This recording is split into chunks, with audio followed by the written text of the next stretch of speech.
أما بعد فأعوذ بالله من الشيطان الرجيم لن ينال الله لحومها ولا دماؤها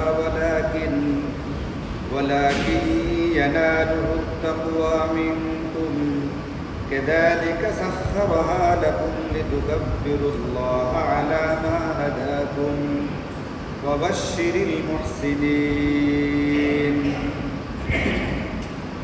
وقال سيدنا رسول الله صلى الله عليه وسلم من كان ذبح قبل الصلاة فليعد أو كما قال صلى الله تعالى عليه وسلم آمنت بالله صدق الله مولانا العلي العظيم وصدق رسوله النبي الكريم ونحن على ذلك لمن الشاهدين والشاكرين والحمد لله رب العالمين.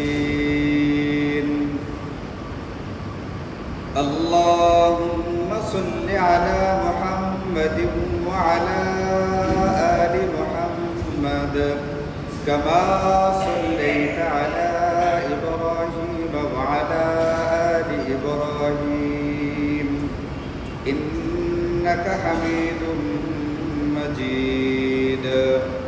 اللهم بارك على محمد وعلى آل محمد كما باركت على إبراهيم وعلى آل إبراهيم إنك حميد مجيد.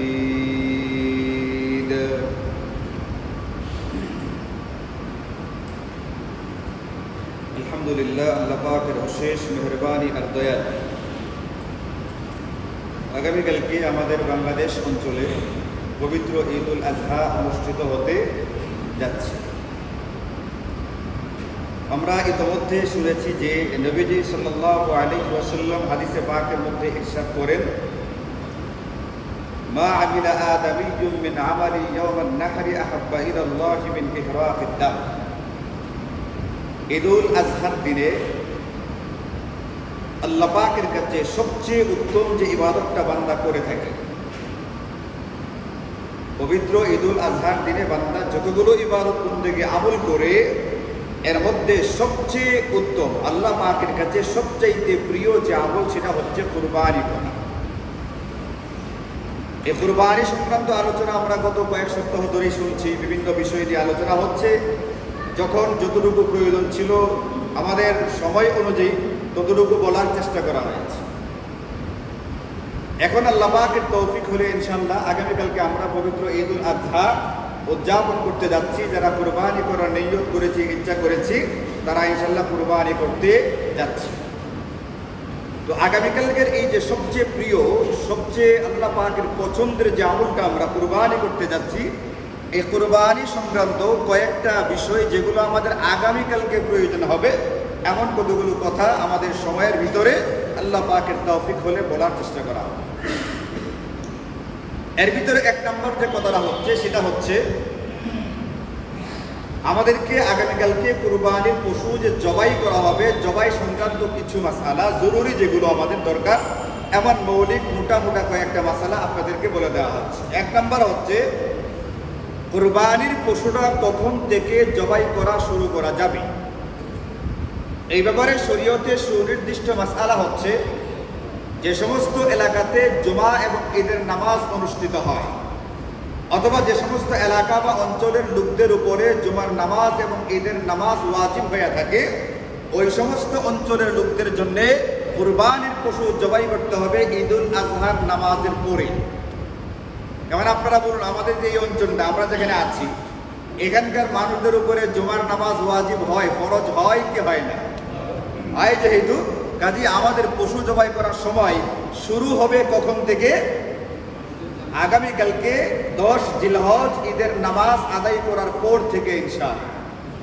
যদি কোনো ব্যক্তি যেখানে পশু জবাই করার কথা ঈদের নামাজের পরে, সেখানে যদি কোনো ব্যক্তি ঈদের নামাজের আগে পশু জবাই করে ফেলে, তাহলে তার কুরবানিটা বৈধ হবে না, এটা তার কুরবানি বলে গণ্য হবে না।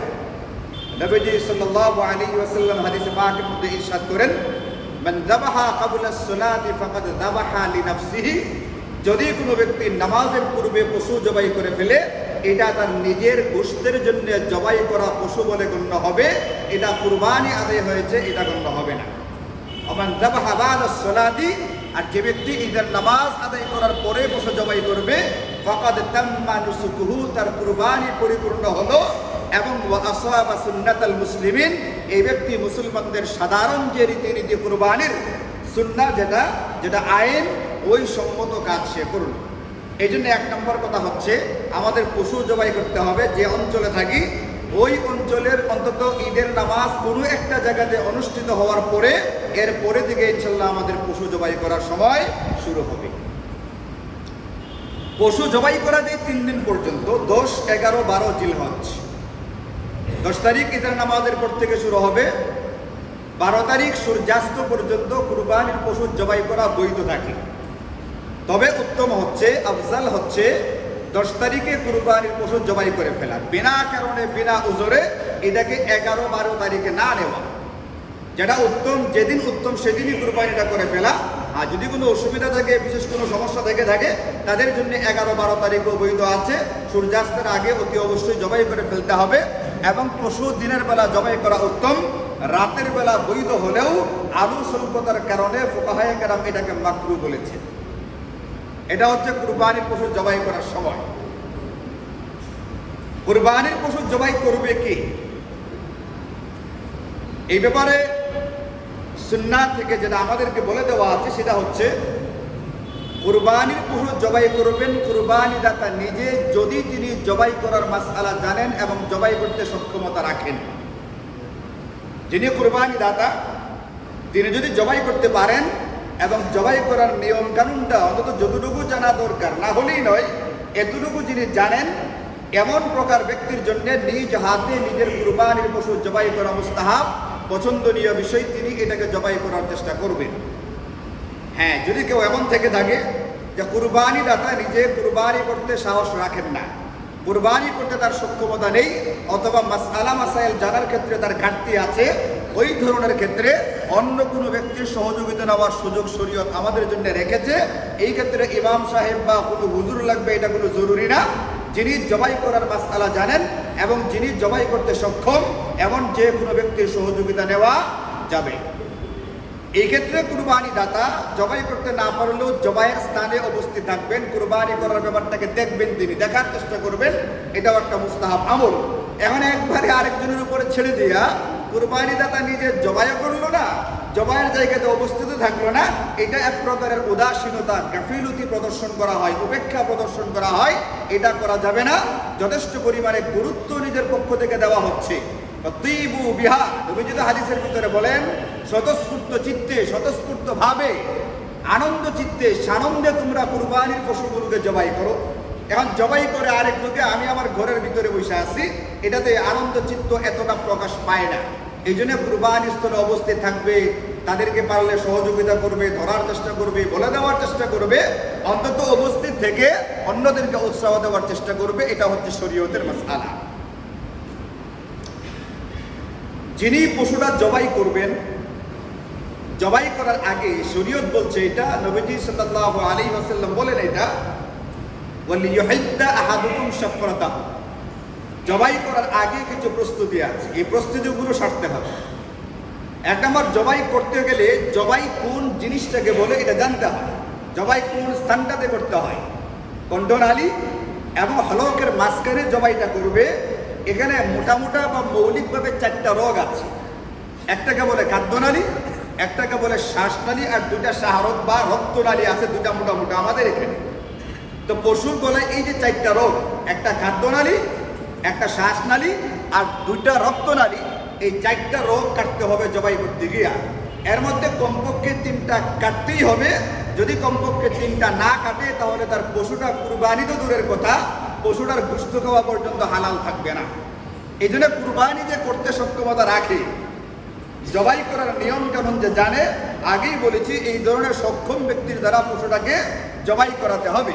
এই 4টা রোগ কাটবে কিভাবে? কাটার ক্ষেত্রে নবীজি বলেন আরেকটা প্রস্তুতি হচ্ছে এটা, যেন পশুটা খুব আরামদায়কভাবে গলাটা কাটে, এর জন্য অতিরিক্ত কোনো রকমের কষ্ট না হয়। এই জন্য প্রথমেই ছুরিটাকে ভালো করে শান দিয়ে নিতে হবে, ধার দিয়ে নিতে হবে। এমন যেন না হয় দীর্ঘদিন ধরে ছুরি এক জায়গাতে রাখা আছে, এটার ভিতরে মরিচা ধরে গেছে, এমন একটা ভূতা অধারালো ছুরি দিয়া পশুর উপরে ছুরি চালাচ্ছে, পুঁজ দিচ্ছে, কিন্তু কাটতেছে না। পশুটার অতিরিক্ত কষ্ট হচ্ছে। এই অতিরিক্ত পরিমাণ কষ্ট দেওয়া ইসলামী শরীয়তে বৈধ না। এই জন্য নবীজি সাল্লাল্লাহু আলাইহি ওয়াসাল্লাম হাদিসে পাকের মধ্যে বলেন, ইন্নাল্লাহা কাতাবাল ইহসানা আলা কুল্লি শাই। আল্লাহ তাআলা প্রত্যেকটা বস্তুর উপরে দয়া করা, নরমির সাথে আচরণ করা, নম্র আচরণ করাটাকে ফরজ করে দিয়েছেন। এই কারণে যদি কোনো ব্যক্তি এমন কোন অপরাধ করে যে অপরাধের কারণে কোর্ট থেকে, আদালত থেকে তাকে দণ্ডের ঘোষণা করা হয়, তাহলে মৃত্যুদণ্ডে দণ্ডিত ব্যক্তিটার মৃত্যুদণ্ড কার্যকর করতে গিয়ে যদি তাকে তরবারি দিয়ে যদি তাকে কতল করা হয়, হত্যা করা হয়, তার মৃত্যুদণ্ড কার্যকর করা হয়, সেই ক্ষেত্রেও নবীজি বলেন ফাইদা কাতালতুম ফাআহসিনুল কিতলা, মৃত্যুদণ্ড কার্যকর করবে যাতে করে মৃত্যুদণ্ডপ্রাপ্ত আসামিটার অতিরিক্ত কোনো রকমের কষ্ট না হয়। অথচ সে এত বড় আসামি, এত দাগী অপরাধী যে কোর্ট থেকে তাকে মৃত্যুদণ্ডের আদেশ দেওয়া হয়েছে, তাকেও যেন খুব আরামের সাথে মৃত্যুদণ্ড কার্যকর করা হয়, ইসলাম আমাদেরকে সেই নির্দেশনা দিয়েছে। এমনকি ওইদা যাবাহতুম ফাআহসিনুজ যাবাহা, আর যখন কোনো পশু জবাই করবা খুব আরামের সাথে জবাই করার চেষ্টা করো, যাতে করে পশুর অতিরিক্ত কোনো কষ্ট না হয়। এটার প্রস্তুতির জন্য ওয়ালিয়ুহিদ্দা আহাদুকুম শাফরাতাহু, তোমাদের প্রত্যেকেই যেন তার ছুরিটাকে জবাই করার পূর্বে, শুধু না পশুটাকে শোয়ানোর পূর্বে ভালো করে ধার দিয়ে নেয়। আর পশু শোয়া পরে যদি ধার দেওয়া হয়, পশুটাকে যে শোয়ানো হইল, কয়েকজনের দায়িত্ব ধরে রাখলো, এতে করে পশুটার তো কষ্ট হচ্ছে এবং তার সামনে ছুরিটাকে ধার দেওয়া হচ্ছে, এটা গ্রহণযোগ্য বা পছন্দনীয় পদ্ধতি নয়। এই জন্য ছুরিটাকে আগেই ধার দিতে হবে, শান দিতে হবে, পুরাপুরি প্রস্তুতি নিয়ে তারপরে পশুটাকে শোয়ানোর চেষ্টা করতে হবে। পশুটাকে শোয়ানো হবে কিভাবে? পশুর মাথা থাকবে দক্ষিণ দিকে মাথা দিয়ে শোয়ানোর পরে পশুটার চেহারা, পশুটার সিনা এবং পাগুলোকে পশ্চিম দিকে দিয়ে দিতে হবে। পশুর মাথা থাকবে দক্ষিণ দিকে এবং তার পা, সিনা এইগুলো থাকবে পশ্চিম দিকে। দেওয়ার পরে এমনভাবে জবাইকারী জবাই করবে এতে করে পশুর মুখটাও কেবলামুখী হয়ে যায়, জবাইকারীর চেহারাও কেবলামুখী হবে। এইভাবে শোয়ালে পশুটাকে অটোমেটিক্যালি পশুর চেহারা কোন দিকে হবে? কেবলার দিকে ঘুরবে, আর জবাইকারীর চেহারা কোন দিকে থাকবে? ওদিকে থাকবে। এতে সুবিধা হয়। সকল দিক থেকে বিবেচনা করি ইসলামী শরিয়া আমাদেরকে এই পদ্ধতিটা দিয়েছে। শোয়াবার ক্ষেত্রে যথাসম্ভব কষ্ট কম করে যাদেরকে শোয়ানো যায়। কয়েকদিন আগে একজনে প্রশ্ন করছে, হুজুর যে পশুটাকে শোয়াই থেকে গত বছর এমন হয়েছে একটা বড় ধরনের ক্ষতি হয়ে গেছে গা পশুটা। প্রথমে শোয়াই থেকে চেষ্টা করে পারছে না, উঠে গেছে গা, তখন একটা কিছু হয়েছে, পা ভাঙছে, এই বা এই জাতীয় কিছু একটা হয়ে গেছে গা, বড় রকমের অ্যাক্সিডেন্ট। যে অ্যাক্সিডেন্টের কারণে, যে দুষ্ট হওয়ার কারণে পশু দ্বারা কুরবানি করা বৈধ হয় না। যদি জবাই করতে গিয়ে পশুটা এরকম কোনো দুষ্ট হয়, তাহলে সেই পশু দ্বারা কুরবানি করা যাবে কি না, মাসালা ভিন্ন জিনিস। এটা আমি আপনাদেরকে এখন বলতেছি না। আমি আপনাদেরকে যেটা বলতে চাইছি সেটা হলো এটা, এর মানে হচ্ছে পশুটাকে শোয়াই দিকে এমন দুর্ঘটনা ঘটে যে একটা পশু এমন দুষ্ট হয়, এমন ত্রুটিযুক্ত হয় যে এখন কুরবানি করা যাবে কি যাবে না এটাও মনের ভিতরে প্রশ্ন বাঁধে। তাহলে আপনি এমনভাবে পশু শোয়ান কেন? যদি অ্যাক্সিডেন্ট হয়ে থাকে ভিন্ন কথা, কিন্তু এই ক্ষেত্রে যদি গাফিলতি থাকে তাহলে কিন্তু আমাদের জন্য এটা উচিত না। এই জন্য যারা পারদর্শী, যারা সক্ষম, যারা এক্সপার্ট, তাদেরকে দিয়ে পশুটাকে শোয়ানোর চেষ্টা করতে হবে এবং আরামদায়কভাবে তার জবাই করার ইন্তজাম করতে হবে। এইভাবে পশুটাকে শোয়ানোর পরে যার যতটুকু ধরতে হয়, বাঁধতে হয়, বেঁধে ধরে এরপরে বাঁধার পরে জবাইকারী ব্যক্তি জবাই করবেন, হয় কুরবানি দাতা নিজে অথবা যার সহযোগিতা নেওয়া হচ্ছে তিনি জবাই করবেন। জবাই করার আগে একটা দোয়া আছে, দোয়াটা পড়বে। পূর্ণ দোয়াটা হচ্ছে এরকম, ইন্নী ওয়াজ্জাহতু ওয়াজহিয়া লিল্লাযী ফাতারাস সামাওয়াতি ওয়াল আরদা হানিফাও ওয়া মা আনা মিনাল মুশরিকিন ইন্না সলাতি ওয়া নুসুকি ওয়া মাহইয়ায়া ওয়া মামাতি লিল্লাহি রাব্বিল আলামিন লা শারীকা লাহু ওয়া বিযালিকা উমিরতু ওয়া আনা মিনাল মুসলিমিন আল্লাহুম্মা মিনকা ওয়া লাকা বিসমিল্লাহি আল্লাহু আকবার। এটা হচ্ছে পরিপূর্ণ দোয়াটা। এখন যদি কোনো ব্যক্তি পরিপূর্ণ দোয়াটা পড়তে পারে ভালো, এবং পরিপূর্ণ দোয়াটা বছরে একবার পড়ার সুযোগ আসে। ঈদুল আজহার 3 দিন যে কয়জন যে কয়টা পশু জবাই করে তারাই তো এটা পড়ে। অন্তত 1-2 বার জীবনে যে দোয়াটা পড়ার সুযোগ আসে সেই দোয়াটা আমাদের জানা থাকা উচিত, বা 1-2 বার হলেও পড়া উচিত। জীবনে একবারও পড়লাম না, এই আমলটা আমার আমল নামায় উঠলই না। ইসলামী শরীয়তের পক্ষ থেকে একটা আমল দেওয়া হলো, আমলটার নাম ফিকহি পরিভাষায় মুস্তাহাব বা সুন্নত। এই কারণে এটার প্রতি আমি উদাসীনতা গাফিলতি দেখাইয়া এমনটা করলাম যে দোয়াটাকে ভালো করে মুখস্থই করলাম না, জিন্দেগিতে শিখলাম হই না। এর মানে আমার ডান দিকের ফেরেশতা সারা জীবনে আমার 60, 70, 80 বছরের জিন্দেগিতে একবার আমার আমল নামায় এই সুন্নতের উপরে আমল করেছি, এই আমলটার সওয়াব লিখতেই পারলো না। এটা খুব একটা পছন্দের বা খুব একটা ভালো বিষয় না। এই জন্য যারা পারি, এটা এখনো সময় আছে, ইচ্ছা করলে আমরা মুখস্থ করতে পারি। এই ক্ষেত্রে বিস্ময়কর ব্যাপার হলো, আমি যে দোয়াটা পড়লাম, দোয়াটার প্রথম অংশটা আমাদের অনেক সাধারণ মুসলমান ভাইদের জায়নামাজের দোয়া হিসাবে অলরেডি মুখস্থ করায় আছে। এটা হলো কুরবানির পশু জবাই করার দোয়া, আমরা মুখস্থ করে রাখতে জায়নামাজের দোয়া হিসাবে, কিন্তু মুখস্থ করছি তো। জায়নামাজের হলো মুখস্থ করা হয়ে গেছে না, মুখস্থ করা হয়ে গেছে, মুখস্থ আছে, জায়গাটা খালি পরিবর্তন করতে হবে। জায়নামাজ থেকে সরাইয়া পশু জবাই করার স্থানে নিয়ে গেলেই হবে। এরপরে আরো 2টা ছোট্ট আয়াত আছে, এইগুলো পড়বেন। এরপরে আল্লাহুম্মা মিনকা ওয়া লাকা, এতটুকু যদি পারা যায় তাহলে পড়ার চেষ্টা করতে হবে। যদি কেউ না পারে, যেটা পড়তেই হবে, না পড়লেই নয়, সেটা হচ্ছে বিসমিল্লাহি আল্লাহু আকবার। এটা পারবে না এমন কোনো মানুষ দুনিয়াতে নাই। এই মুহূর্তে বললে সে এই মুহূর্তে বলতে পারবে। এগুলো উচ্চারণ করাকে ইসলামী শরীয়তের পক্ষ থেকেই সহজ করে দেওয়া হয়েছে। খফিফাতান আলাল লিসান, নবীজি বলেন এইগুলো উচ্চারণ করাকে সহজ করে দেওয়া আছে। তাসবিহাত যেগুলো আছে, অতি জরুরি যে বিষয়গুলো আছে, এইগুলো জবানে বা মুখে উচ্চারণ করতে গেলে অতি সহজ, এটা আল্লাহ পাকের পক্ষ থেকে করে দেওয়া আছে।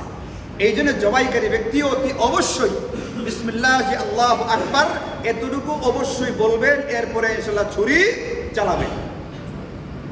জবাই হয়ে যাওয়ার পরে বা জবাইয়ের সময় যদি কোনো ব্যক্তি জবাইকারী ব্যক্তিকে সাহায্য করতে চায়, ছুরিতে ধরতে চায়, অথবা জবাই যিনি প্রথম করছেন তার জবাইটা বরাবরই কমপ্লিট হয় নাই, 4টা রোগ কাটে নাই, 3টা রোগ কাটে নাই, এর আগে তিনি ছুরি ছেড়ে দিচ্ছেন, এরপরে কসাই বা অন্য কেউ যদি বাকি অংশটাকে পূর্ণ করতে যায়, তাহলে যিনি জবাই করার সময় ধরলেন সহকারী, অথবা পরবর্তীতে বাকি যে জবাইটা পূর্ণ করবেন, এই দুইজনকেও বিসমিল্লাহি আল্লাহু আকবার বলতে হবে। এই বলাটা অতি জরুরি, বলতেই হবে কুরবানি সহিহ হওয়ার জন্য এবং পশুরা হালাল হওয়ার জন্য। এই জন্য যাদের সহযোগিতা নেওয়া হবে, দেখতে হবে তার এতটুকু মৌলিক মাসআলা জানা আছে কিনা। যার এতটুকু মৌলিক মাসআলা জানা নাই, তার সহযোগিতা নেওয়ার দরকারও নাই। যে ড্রাইভার গাড়িটা কিছুটা হলেও চালাতে পারবে, সেই ড্রাইভারকে আসনে, চালকের আসনে বসানো যেতে পারে। আর যে ড্রাইভারের গাড়ি সরাসরি রাস্তার নিচে নামাই দিবে, এই ড্রাইভারকে চালকের আসনে আধা মিনিটের জন্য বসানোর এই সুযোগ নেই। জবাই হয়ে যাওয়ার পরে যিনি জবাইকারী, তিনি একটা দোয়া পড়তে পারেন চাইলে। দোয়া পড়াটা মুস্তাহাব যদি সম্ভব হয়। আল্লাহুম্মা তাকাব্বালহু মিন্নি আও মিন্না, আমার পক্ষ থেকে অথবা যার যার নামে কুরবানিটা হবে তাদের পক্ষ থেকে বলতে হবে, আল্লাহ অমুকের পক্ষ থেকে কবুল করেন। কামা তাকাব্বালতা মিন হাবিবিকা মুহাম্মদ ওয়া খলিলিকা ইব্রাহিম আলাইহিস সালাতু ওয়াস সালাম। এই দোয়াটাও জবাই করার পরে পড়ার কথা। যারা পারি ইনশাআল্লাহ পড়ার চেষ্টা করব, আর যাদের মুখস্থ নেই মুখস্থ করার চেষ্টা করি। যদিও এটা পড়া জরুরি বা ওয়াজিব না, কিন্তু মুস্তাহাব বা সুন্নত, এইগুলো খালি মুস্তাহাব সুন্নত নামের কারণে, ফিকহি পরিভাষার কারণে বাদ দেওয়ার জিনিসও না, এইগুলো গ্রহণ করার জিনিস, এইগুলো আমল করার জিনিস। পশু জবাই করার পরে বা পশু জবাই করার আগে একটা মাসালা আগেও বলেছি, আপনাদেরকে শুধু মনে করিয়ে দিই। যার যার নামে পশুটা জবাই হচ্ছে তাদের নাম আর তাদের পিতার নাম উচ্চারণ করা মুখে জরুরি না। তাদের নামটা কাগজ দেখে দেখে পড়াও জরুরি না। জরুরি না এটা না, মানে এটার কোনো প্রয়োজনই নেই। যার নামে কুরবানি হচ্ছে তার মনে মনে জানা থাকলেই হবে এখানে আমার নামে কুরবানিটা হচ্ছে বা অমুকের নামে আমি কুরবানিটা দিচ্ছি। এমনকি যে জবাই করতেছেন যিনি, তিনিও যদি না জানেন তারও অসুবিধা নেই। কুরবানি যিনি দাতা, তার মনে মনে জানা থাকলেই হবে এই পশু কার কার নামে জবাই হচ্ছে। নাম পড়তেও হবে না, উচ্চারণও করতে হবে না। জবাইকারী ব্যক্তি ভিন্ন হলে তার জানারও দরকার নাই কার কার নামে পশু কুরবানি হচ্ছে। কুরবানি দাতার নিজের মনে মনে থাকলে বাস আদায় হয়ে গেছে। এখন যদি পশুটাকে শোয়ায় রেখে সেই নামের তালিকা পড়তে থাকা হয়, তাহলে পশুটাকে অতিরিক্ত কষ্ট দেওয়া হয় এমন একটা কারণে, যে কারণটা একেবারেই অপ্রয়োজনীয়। প্রয়োজনীয় তো দূরের কথা, একটা অপ্রয়োজনীয় কাজে পশুটাকে অতিরিক্ত কষ্ট দেওয়া হয়, এটা কখনোই কোনোভাবেই করার সুযোগ আমাদের জন্য নেই। এটা আমরা না করার চেষ্টা করি। পশু জবাই হয়ে যাওয়ার পরে নিস্তেজ বা ঠান্ডা হওয়ার আগে পশুর চামড়া ছিলানো, পশুর পায়ে কাটা দেওয়ার চেষ্টা করা, পশুর গলাতে আঘাত করার চেষ্টা করা, এইগুলো একটাও শরীয়তে বৈধ না। জবাই হয়ে যাওয়ার পরে 4টা রোগ যেগুলোর কথা বললাম, এই 4টা রোগ কাটার পরে স্বাভাবিকভাবে যতটুকু সময় লাগে পশুরা নিস্তেজ হতে, এতটুকু সময় আপনাকে ধৈর্য ধারণ করতে হবে। এত ব্যতিব্যস্ত বা অস্থির হয়ে গেলে চলবে না। স্বাভাবিকতা এটা আমাদের ইসলামী শরীয়তের মেজাজ। এই জন্য স্বাভাবিকতার উপরে কাজ করতে হবে, সবগুলোকে স্বাভাবিকভাবে মেনে নেওয়ার চেষ্টা করতে হবে। অস্বাভাবিক যে কোনো কিছুই অসুবিধা। এই জন্য স্বাভাবিকভাবে পশুটার দম যেতে যতটুকু লাগে এতটুকু সবর বা ধৈর্য আমাদের থাকতে হবে। আল্লাহ তাআলা আমাদেরকে তৌফিক দান করুন। কুরবানির যে আয়াতগুলো আছে, এখানে আছে হযরত ইসমাঈল তার আব্বাকে বলছিলেন। আচ্ছা, আপনারা বলেন হযরত ইসমাঈল আলাইহিস সালামের আব্বার নাম কি? তিনি যখন বললেন আমি স্বপ্ন দেখেছি তোমাকে জবাই করতে, কুরবানি করতে, তুমি কি বলো? তিনি বলছিলেন যে ইয়া আবাতি, হে আমার প্রিয় বাবা, আপনি কুরবানি করুন, ইনশাআল্লাহু মিনাস সাবিরিন, আপনি আমাকে ধৈর্যশীল পাবেন। উনি যদি চুরির নিচে ধৈর্য ধারণ করতে পারেন, তার গলা কাটা হবে, যেখানে তার গলা কাটা হইতেছে সেইখানে যদি তিনি ধৈর্য ধারণ করতে পারেন, তাহলে আমি জবাই আমারটা কাটা হচ্ছে, আমি আরেকটা কাটতেছি, এইখানে আমার ধৈর্য ধারণ করার অবস্থা কি নেই? থাকা উচিত না? থাকা উচিত। এই জন্য নিস্তেজ হওয়ার আগে, ঠান্ডা হয়ে যাওয়ার আগে কোনো রকমের কাটাকাটি, কোনো রকমের তাড়াহুড়া এইগুলো করার চেষ্টা করবেন না। এইগুলো কুরবানির দাতার স্বভাব না, এইগুলো কোনো কসাইয়ের স্বভাব হতে পারে। এই আচরণটা কার? কসাইয়ের, কারণ সে কসাই। আপনি তো কসাই না, আপনি কুরবানি দাতা, বড় একটা ওয়াজিব আমল পালন করতে যাচ্ছেন। আপনি ঈদের দিনের সবচেয়ে উত্তম যে আমলটা আল্লাহ পাকের কাছে সবচেয়ে প্রিয় যে আমলটা, ওই আমলটা করতে যাচ্ছেন। আপনি এখানে কসাইয়ের বেশ ধারণ করে কেন আসবেন? আপনি আসবেন কুরবানি দাতার বেশ ধারণ করে, আপনি আসবেন হযরত ইসমাঈলের বেশ ধারণ করে, আপনি আসবেন হযরত ইব্রাহিমের রূপ ধারণ করে। আপনি চলে আসছেন কসাইয়ের রূপ ধারণ করে, আবার গেঞ্জির ভিতরে সিল মেরে রাখছে আমি একদিনের কসাই। তো নিজে তো নিজেকে সিল মেরে দিয়েছেন আপনি কসাই, তা আপনি তো গলার ভিতরে পুষ দিবেন, প্যান্টের ভিতরে পুষ দিবেনই, আপনি নিজে নিজের কসাই বানায় লেগেছে। গরু কাটলে বা ছাগল কাটলেই কসাই হয় না। কুরবানি দাতাও গরু কাটতে পারে, কুরবানি দাতাও পশু কাটতে পারে। কাটা মানেই কসাই না। কসাই একটা ভিন্ন জিনিস, কসাইয়ের পেশা একটা ভিন্ন জিনিস, আর গরু কাটা, গরু বানানো এটা একটা ভিন্ন জিনিস। শুধুমাত্র গরু কাটার কারণেই যদি কোনো ব্যক্তি কসাই হয়ে যেত, তাহলে তো জিনিসটা ভিন্ন রকম হতো। ব্যাপারটা এরকম না। এই জন্য একটু সবরের সঙ্গে ধৈর্যের সাথে আমাদের কাজ করতে হবে ইনশাআল্লাহ। আল্লাহ পাক আমাদেরকে তৌফিক দান করুন। এইভাবে ইনশাআল্লাহ পশুর জবাইয়ের কাজটাকে সম্পন্ন করার চেষ্টা করবেন। কুরবানি যদি একাধিক ব্যক্তির নামে হয়ে থাকে, সেখানে যদি আপনাদের সুযোগ থেকে থাকে, তাহলে নবীজি সাল্লাল্লাহু আলাইহি ওয়াসাল্লামের নামে বা নবীজির পক্ষ থেকে একটা কুরবানি দেওয়া চাই। কেন? যেহেতু এই আমলটা ঈদুল আজহার দিনে সবচাইতে প্রিয় আমল আল্লাহ পাকের কাছে, এই জন্য কুরবানি ওয়াজিব হওয়ার পরে ফাসাল্লি লিরাব্বিকা ওয়ানহার, এই আয়াত নাযিল হওয়ার পরে নবীজি যে বছর জীবিত ছিলেন প্রতি বছরেই তিনি কুরবানি দিয়েছেন। ইন্তেকালের আগে, ওফাতের আগে নবীজি হযরতে আলী রাদিয়াল্লাহু আনহুকে ওসিয়ত করে রেখে গিয়েছিলেন, আলী তুমি আমার পক্ষ থেকে কুরবানি করো। নবীজির ওফাতের পরে হযরত আলী যে বছর জীবিত ছিলেন তত বছরেই নবীজির পক্ষ থেকে কুরবানি করেছিলেন। এই জন্য অনেক সময় এমন হয়, আমাদের যারা কুরবানি করে থাকি, অনেক সময় ওয়াজিব হয়ে গেছে এরকম ব্যক্তি বেশি থাকে, তাদের জন্য সম্ভব হয় না। কিন্তু অনেকের বেলায় এমনও হয় যে তাদের একটা অতিরিক্ত নাম এমনি আছে, নামের ভিতরে নাম আছে খালি, কিন্তু ব্যক্তি খুঁজে পাইতেছে না কার নামে করা হবে। এরকমটা তো হয়, অথবা ইচ্ছাকৃতভাবে। এটা যদি সম্ভব হয়, সম্ভব বলতে এটা মূলত একজন ব্যক্তির জন্য সৌভাগ্যের বিষয়। কারণ নবীজি ১৫০০ বছর পূর্বে কুরবানি করেছেন। কুরবানি করার পরে দোয়া করেছেন, হে আল্লাহ, এই কুরবানি আমার পক্ষ থেকে এবং আমার উম্মতের পক্ষ থেকে তুমি কবুল করো। এর মানে আমার নামে, আপনার নামে নবীজি কুরবানি করে গেছে। আমি আপনি করি বা না করি, আপনার নামে নবীজি কি করেছেন? আরে আমি আপনি নবীজির উম্মত কিনা? আমি আপনি উম্মত হলে কিয়ামত পর্যন্ত যারা নবীজির উম্মত তাদের পক্ষ থেকে নবীজি কুরবানি করে গেছেন। এই জন্য আমাদের জন্য একটা বিরাট সৌভাগ্যের বিষয় যে নবীজি আমার নামে কুরবানি করেছেন। এখন এই সৌভাগ্যটা আমার নেওয়া উচিত, আমিও যেন নবীজির পক্ষ থেকে কি করি? কুরবানি করি। এই জন্য যাদের সুযোগ আছে, একাধিক নাম আছে, ইচ্ছা করলে দেওয়া যায়, তাদের কাছে আমার আহ্বান থাকবে, অনুরোধ থাকবে, এটা নবীজির পক্ষ থেকে ইনশাল্লাহ একটা কুরবানি করবেন। আল্লাহ তাআলা তৌফিক দান করুন। এটা হচ্ছে জবাইয়ের মৌলিক কতগুলো মাসআলা। 2 নাম্বার যেটা বলবো সেটা হচ্ছে গোশতের মাসআলা। তো গোশত সম্পর্কে যেটা আপনারা জানেন, ঈদের দিনের সুন্নতের ভিতরে একটা সুন্নত হচ্ছে এটা, কুরবানি দাতা ঈদের দিন তার কুরবানির পশুর গোশত দ্বারা খাবার শুরু করবে। এটা ঈদের দিনের একটা গুরুত্বপূর্ণ সুন্নত। তাহলে বলেন, কুরবানি দাতা তার কুরবানির পশুর গোশত খাওয়াটা তার জন্য হালাল না হালাল না? শুধু কি হালাল না উত্তম? উত্তম। এই জন্য কুরবানির যে গোশতটা, এটা মূলত আল্লাহ পাকের পক্ষ থেকে কুরবানি দাতার জন্য সবটাকেই গিফট করে দেওয়া হয়েছে। সবটাই তোমার জন্য হাদিয়া, উপহার। কার পক্ষ থেকে? আল্লাহর উদ্দেশ্যে কুরবানি করার পরে আল্লাহ পাকের পক্ষ থেকে কুরবানি দাতার পুরো গোশতটা কুরবানির দাতাকেই উপহার হিসেবে দেওয়া হয়েছে। এমন সে যদি সবটা খেতে সক্ষম হয়, সবটা খাবে, কোনো অসুবিধা নেই, সবটা খেতে পারে। যদি রাখতে চাই, ফ্রিজিং করতে চাই, এটাকে প্রক্রিয়াজাত করে রাখতে চাই, এটাকে শুটকি করে রাখতে চাই, তাও রাখতে পারবে, সেটার অনুমতি আছে, কোনো অসুবিধা নেই, সব জায়েজ। কিন্তু ইসলামী শরীয়ত যেরকম সবটা আমার জন্য খাওয়াকে জায়েজ বলেছে, এটাকে সংরক্ষণ করা যেরকম বৈধ বলেছে, ওই ইসলামী শরিয়া আমাকে এটাও বলেছে সব বৈধ কাজ করতে হয় না। সব বৈধ কাজ কি আমরা করি? সব বৈধ কাজ আমরা সবসময় করি না। বৈধ কি? ফরজ ওয়াজিবই ঠিকঠাক মতো করি না। অনেক ফরজ আমাদের দ্বারা আদায় হয়, অনেক ওয়াজিব আমরা আদায় করি না, আমাদের ভুল হয়, অথবা ইচ্ছাকৃতভাবে ছেড়ে দিই, জেনে শুনে ছেড়ে দিই, এরকম ভুরি ভুরি নজির আছে। তাহলে একটা বৈধর উপরে আমি একেবারে জোরদার ভাবে বসে থাকবার কোনো কারণ নেই যে হুজুর বলছেন কুরবানির গোশত সবটা খাওয়া বৈধ, এই জন্য আমি এটার উপরে একবারে কুট মেরে বসে গেলাম।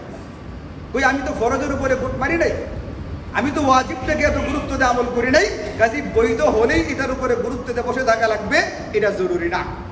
বরং এই ক্ষেত্রে ইসলামী শরিয়া বলছে, কুরবানি দাতা তোমার যদি খুব বেশি প্রয়োজন না থাকে, যদি তোমার দ্বারা সম্ভবপর হয়, তাহলে তোমার গোশতটাকে 3 ভাগে ভাগ করো।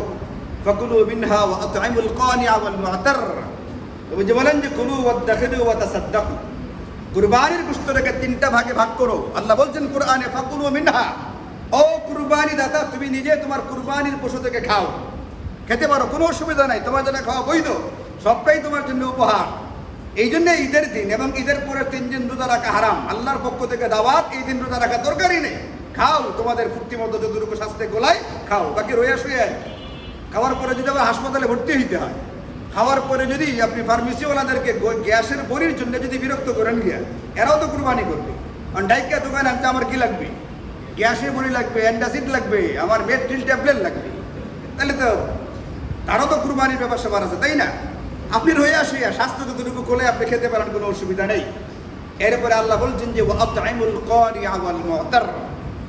তোমার সমাজে আরো 2 রকমের মানুষ আছে, এর ভিতরে এক প্রকারের মানুষ হলো যারা তোমার কাছে তার অভাবটাকে প্রকাশ করে যে আমার একটু গোশতর দরকার। এটা মুখেও হতে পারে, ভাবভঙ্গিতে হতে পারে, আশেপাশে ঘোরাঘুরির দ্বারা হতে পারে। যারা প্রকাশ করে তার একটু গোশত দরকার, তাকে তুমি গোশত দাও।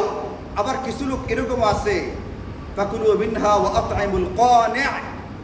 কানিআ মানে যে নাকি কানাত করে, তার যেটা আছে ঘরের ভিতরে, শীতলের ভর্তা, শুটকি, এটার উপরে সে খাদ্য করতেছে, সে ভাবে, ভঙ্গিতে, কথায় কোনোভাবেই তার অভাবটাকে প্রকাশ করে না।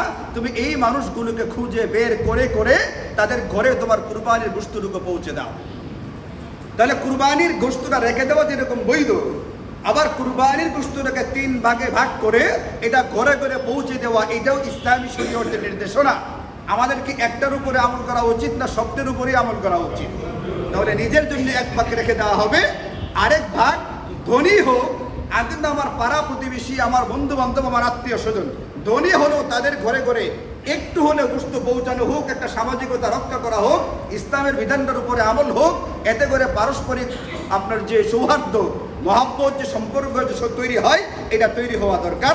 আরেকটা ভাগ হচ্ছে যারা নাকি ওয়াল মু'তার, আমরা জানি যে সে একজন দরিদ্র, সে একজন অসহায়, যারা দ্বারা কুরবানি করা সম্ভবপর হয় না, তাদের ঘরেও আমার কুরবানির গোশতটা পৌঁছে যায়। এইভাবে 3 ভাগে ভাগ করে গোশতটাকে বন্টন করা হচ্ছে মুস্তাহাব। যদি পারি এটার উপরে পুরাপুরি আমল করবার চেষ্টা করি। আমাদের দেশে আমরা আসলে করি না, নতুন নতুন কিছু প্রথা পদ্ধতি নিজেরা তৈরি করি। এর ভিতরে তৈরি করা একটা পদ্ধতির নাম হচ্ছে সামাজিক গোশত বন্টনের পদ্ধতি। সব কুরবানিদের কাছ থেকে একটা অংশ এক প্রকার লোক নিয়ে আনে, নিয়ে বাধ্যতামূলকভাবে সবার কাছ থেকে নিয়ে পরে তারা এটা সমাজের প্রত্যেকটা ঘরে বন্টন করে।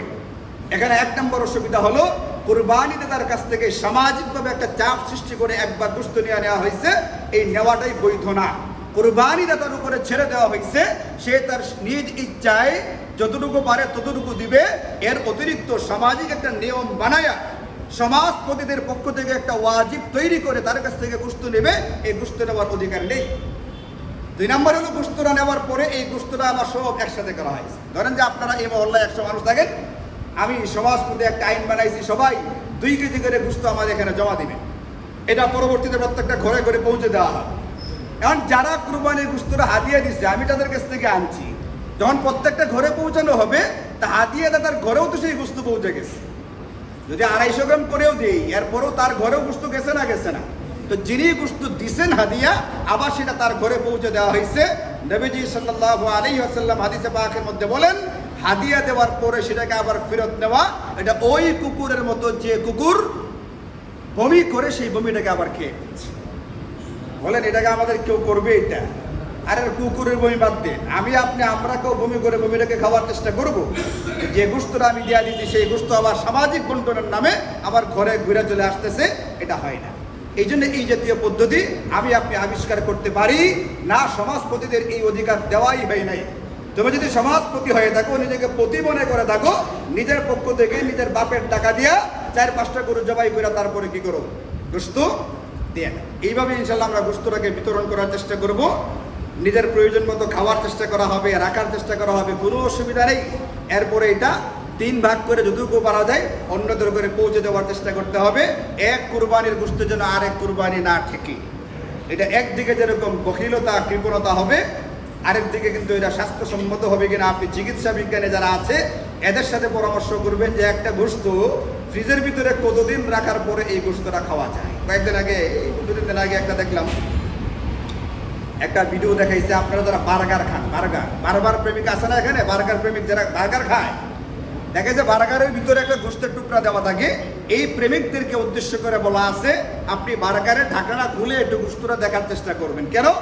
তিনি দেখাইছেন, তিনি বার্গার কিনে খাওয়ার আগে একটু খুলে পরীক্ষা করতে গেছিলেন। দেখেন ওই বার্গারের যে গোশতের টুকরাটা, এটার ভিতরে কিরা পোকা কিলবিল করতেছে।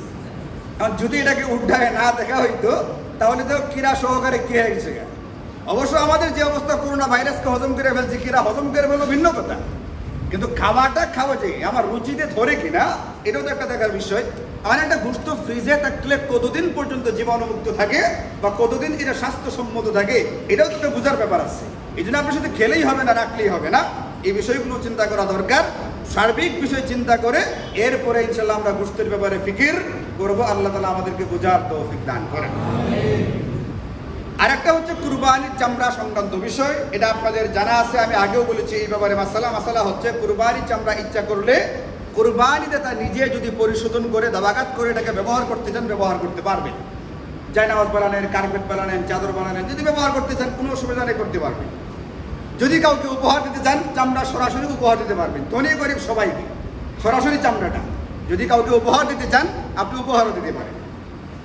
3 নম্বর হচ্ছে চামড়া যদি বিক্রি করে ফেলেন তাহলে একটা অসুবিধা আছে। সেই অসুবিধাটা হলো এটা, বিক্রি করে ফেললে বিক্রিত যে বিক্রয়লব্ধ যে টাকাটা, বিক্রি করে যে টাকাটা পাবেন, হুবাহু ওই টাকাটাই আপনাকে সদকা করে দিতে হবে কোনো দরিদ্র ব্যক্তিকে, যাদেরকে যাকাত দেওয়া যায়। অনেক সময় এমন হয়, এটাকে আমি টাকাটা পরিবর্তন করে ফেলি, ফিকহের কিতাবে পরিষ্কার লেখা আছে পরিবর্তন করাটা উচিত না। ভাঙতির কারণে অনেক সময় পরিবর্তন করার প্রয়োজন দেখা দেয়, ওটা ভিন্ন জিনিস। কিন্তু যদি পারা যায় পরিবর্তন না করে দান করতে, তাহলে পরিবর্তন না করি আপনি দান করে দিবেন। চামড়ার মূল্যটা কাকে দিবেন? এই ক্ষেত্রে আগেই বলছি, যাদেরকে যাকাত দেওয়া যায় তাদেরকে দিবেন। যাকাত দেওয়া যায় এরকম বহু লোক আছে যারা ভিক্ষাবৃত্তিটাকে পেশা হিসাবে গ্রহণ করেছে, এরাও আছে। আবার যারা ভিক্ষাবৃত্তির ধারে কাছেও যায় না, কিন্তু দরিদ্র এমন মানুষও আমাদের সমাজে আছে। ইসলামী শরীয়ত বলছে কাকে দিবেন, এই ক্ষেত্রে আপনি দিবেন দুই প্রকার ব্যক্তিকে অগ্রাধিকার দিয়া। এক নম্বর হচ্ছে নিজের দরিদ্র স্বজনদের ভিতরে যদি কেউ থেকে থাকে তাদেরকে দেওয়ার চেষ্টা করবেন। দুই নম্বর হচ্ছে যারা কোনো না কোনোভাবে কোরআন সুন্নাহর ইলম হাসিল করার ভিতরে রত আছে, তাদের এখানে আপনি আপনার চামড়াকে পৌঁছে দেওয়ার চেষ্টা করবেন। তারা দাঁড়া দাঁড়ে ঘুরবে, আপনাদের কাছে সওয়াল করবে, এদেরকে এতটুকু লাঞ্ছিত করা উচিত হবে না। এই লাঞ্ছিত যদি করতে না চাই, তাহলে আমাদের করণীয় হচ্ছে তাদের কাছে নিজের পক্ষ থেকে এটাকে পৌঁছে দেওয়ার চেষ্টা করা।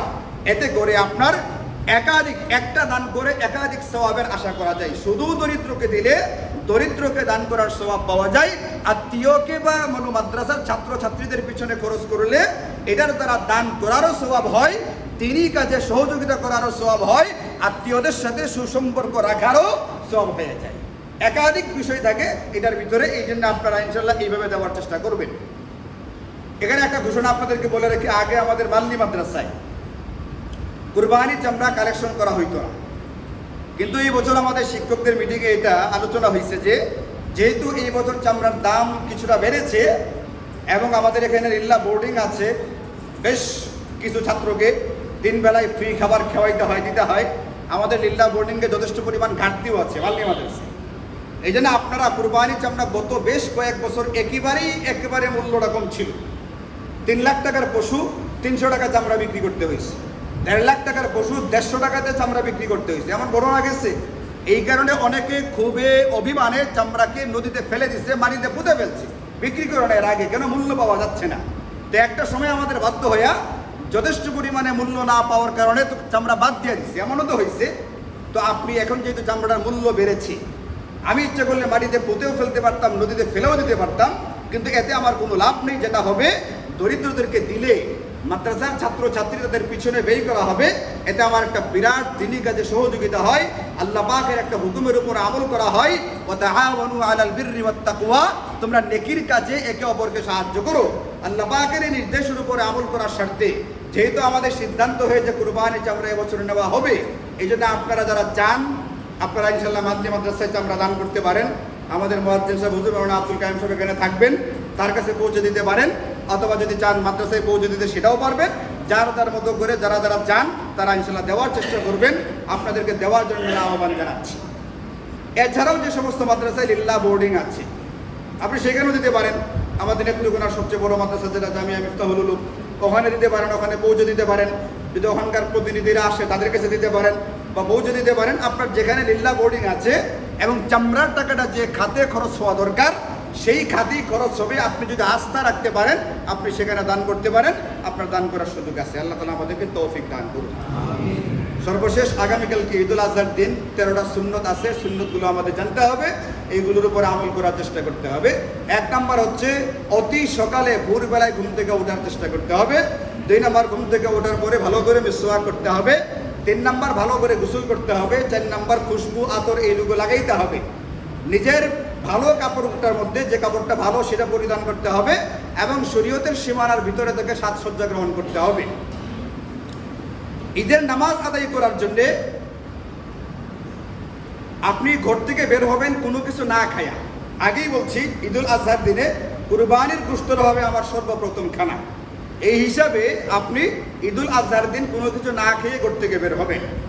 ঈদুল আজহার নামাজ পড়তে গিয়া আপনি যখন নামাজ পড়তে মাঠে যাবেন বা ঈদগাহে যাবেন তখন জোরে জোরে তাকবীরে তাশরিক বলতে বলতে যাবেন। আল্লাহু আকবার, আল্লাহু আকবার, লা ইলাহা ইল্লাল্লাহু, আল্লাহু আকবার, আল্লাহু আকবার, ওয়ালিল্লাহিল হামদ। ঈদগাহে আগে আগে যাওয়ার চেষ্টা করবেন। ঈদুল আজহার নামাজটা ঈদুল ফিতরের চেয়ে আরো আগে আগে পড়ার চেষ্টা করতে হবে এবং ঈদের নামাজের পরে যে রাস্তা দিয়ে যাওয়া হয়েছিল ভিন্ন রাস্তা দিয়ে আসার চেষ্টা করতে হবে। ঈদগাহে পায়ে হেঁটে যাওয়ার চেষ্টা করতে হবে। এইগুলো হচ্ছে আমার ঈদের দিনের সুন্নত। এইগুলোর উপরে যথাসম্ভব আমল করার চেষ্টা করি। আল্লাহ তাআলা আমাদের সকলকে তৌফিক দান করুন।